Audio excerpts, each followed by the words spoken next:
Assalamu alaikum. We're going to go ahead and host this wonderful group of people who are coming in to learn about Islam and Muslims. So let's go ahead and meet our friends who are coming in from, I believe it's Michigan.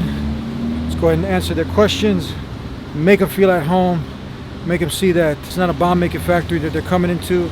They're coming into a house of God, a house of worship where Muslims come, those who have submitted their will to the Creator, who are doing Islam, trying to acquire peace by submitting their will to the owner of peace, the one God, the one Creator, who's not a man or a woman, but He created men and women, and the list goes on of things that they're going to learn.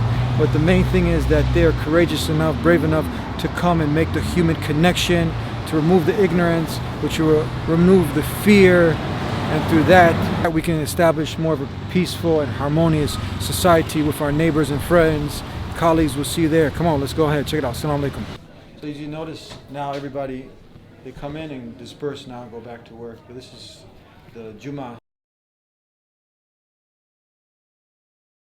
حن قلبي على جمعة الخير هلا، حن قلبي على جمعة الخير هلا، يا هلا ويا هلا ويا هلا ويا هلا، يا هلا ويا هلا ويا هلا ويا هلا، حن قلبي على جمعة الخير هلا، حن قلبي على جمعة الخير هلا، بالحب اجتمعنا وربنا يحييك. Have you seen these apps where you can kind of make yourself, generate yourself to a certain age in the future? It's cool, but kind of scary, isn't it? So it reminds me of the story of a elderly lady. She's in her 80s, and she's feeling that death is about to approach. Many people have signified that you kind of sometimes you don't know when it's coming, but you know you can feel sometimes that hey, it's almost here. And she was describing how she can almost feel that that moment is coming, but we don't know the exact time. And what happened was her life. She's going over the highlights of her life, which pretty much can take a few hours. And she recollects that the first part of her life, you know, she lived for her youth, which are days that are far gone, and she can't remember much of that because it's over and done with. Many of those things we don't even remember. Then she grew up, you know, living for her husband. She got married, which he ended up passing a long time ago. And then she lived for her children, who now they have children and families of their own, and they also have left on. And now she's by herself. And these were the main focuses of her life, right? Job, family, money, which there's nothing wrong with any of these things, but now this is all that her life was focused on, and now she's just wondering what really was life about. And this is where the essence, starting with the story, is before we get into some of the details of Islam and hijab and jihad and terrorism and all these things that are real hot topics and people want to know about, but this is where it all starts.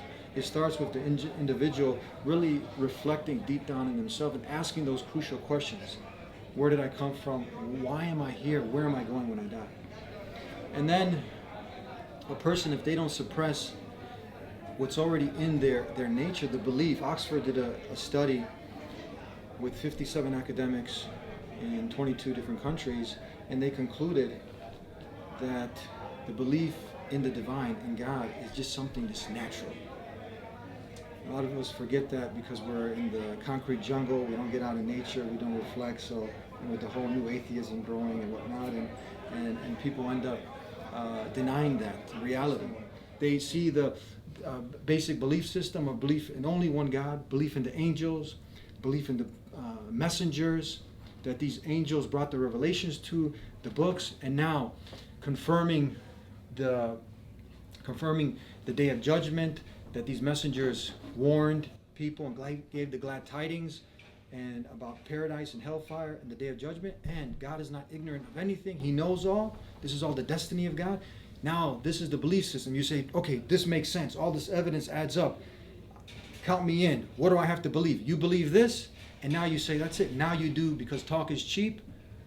You have to back it up by action. And the actions are the 5 pillars. Some of you have heard. La ilaha illallah Muhammad Rasulullah. There's nothing worthy of worship. There's no God but God. Nothing worthy of worship except the one God. And Muhammad is his messenger. So we got the 5. That's the shahada, the testimony, because now you believe it, testify to it, and live by it. So you have these components. Now you establish the prayer. God don't need our prayer. We need it. So in You see- Islam, what we believe is God created Adam in his image. That's what it means. So what that means is that he didn't go through the embryonic stage. You know what I'm saying? So he was created just like a whole man instead of. And you're just waiting, like, man, the end is coming. They're gonna get him, right? Now imagine put that, and at the end, you would end up throwing potatoes or tomatoes and whatnot if he got away with it, wouldn't you? Right? You get it? Because that's justice is something ingrained. We want justice, right? This is at the end. You know, how many people are getting away with injustice? How many people end up in the courts? But still, the criminal, the mafioso, the gangster, so-called, and that person pays off the attorney, pays off the judges, pays off with the bribery, and the person gets off. There's a beautiful passage in the Quran. It goes like this: "Qul huwa Allahu ahad, Allahu samad, lam yalid wa lam yulad wa lam yakul lahu kufuwan ahad." Where God Almighty is saying that, say He is Allah, God, the one and only, the absolute, the eternal, the self-sufficient. He doesn't eat, drink. He doesn't do the things that human beings do. He doesn't become born. He doesn't die. He doesn't have children. He doesn't have a family. He doesn't have a son, a daughter. He doesn't have this human lineage that human beings do. He doesn't beget, nor is he begotten. There's nothing comparable to God. Nothing that you can imagine that's comparable to God. Now, this would negate that deity. And the same thing now with being all-knowing. God Almighty knows everything. As soon as He's ignorant about something, see, you might be a specialist in math, science, and then you two come together, experts in these fields, but now you're scratching your head, you got to hit Google for the plumbing job or something else, because you're ignorant in certain areas. But God is not ignorant of anything. He's all-knowing.